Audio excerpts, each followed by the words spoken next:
भारत की आज़ादी का इतिहास वीरता, बलिदान और संघर्ष की अनगिनत कहानियों से भरा हुआ है।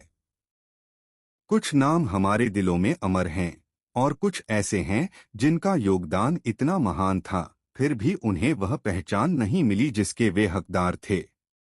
ऐसे ही एक अद्वितीय, निर्भीक और दूरदर्शी क्रांतिकारी थे वीर सावरकर, जिनका असली नाम विनायक दामोदर सावरकर था। उनका जन्म 28 मई 1883 को महाराष्ट्र के नासिक जिले के भगूर गांव में हुआ।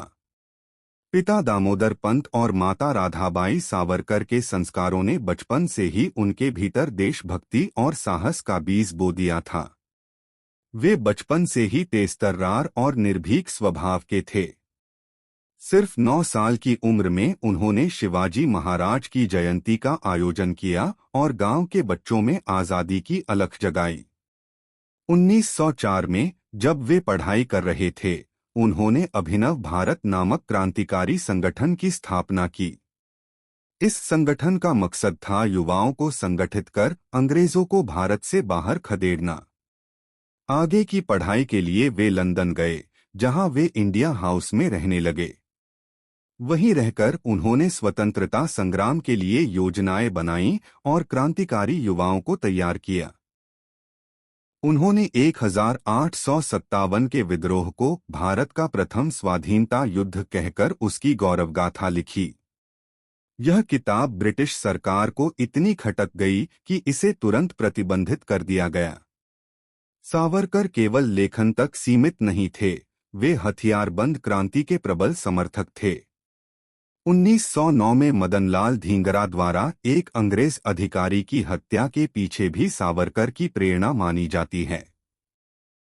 इस घटना के बाद उन्हें गिरफ्तार किया गया और भारत लाकर मुकदमा चलाया गया।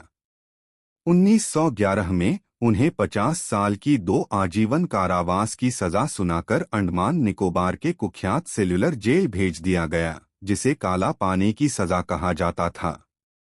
वहां उन्होंने अमानवीय यातनाएं सही, तेल कोल्हू में बैल की तरह घुमाया जाना, कोड़ों की मार, जंजीरों में जकड़े रहना, लेकिन इन सब के बावजूद उनका जज्बा कभी नहीं टूटा। जेल में रहते हुए भी उन्होंने कविताएं, लेख और देशभक्ति की रचनाएं लिखीं, जो आज भी हमें प्रेरित करती हैं। उन्होंने जेल में समय का उपयोग अपने ज्ञान को और गहरा करने में किया और अपने साथियों में आशा का संचार किया। रिहाई के बाद भी उन्होंने राष्ट्रवाद, हिंदुत्व, समाज सुधार और भारत की एकता के लिए अपना जीवन समर्पित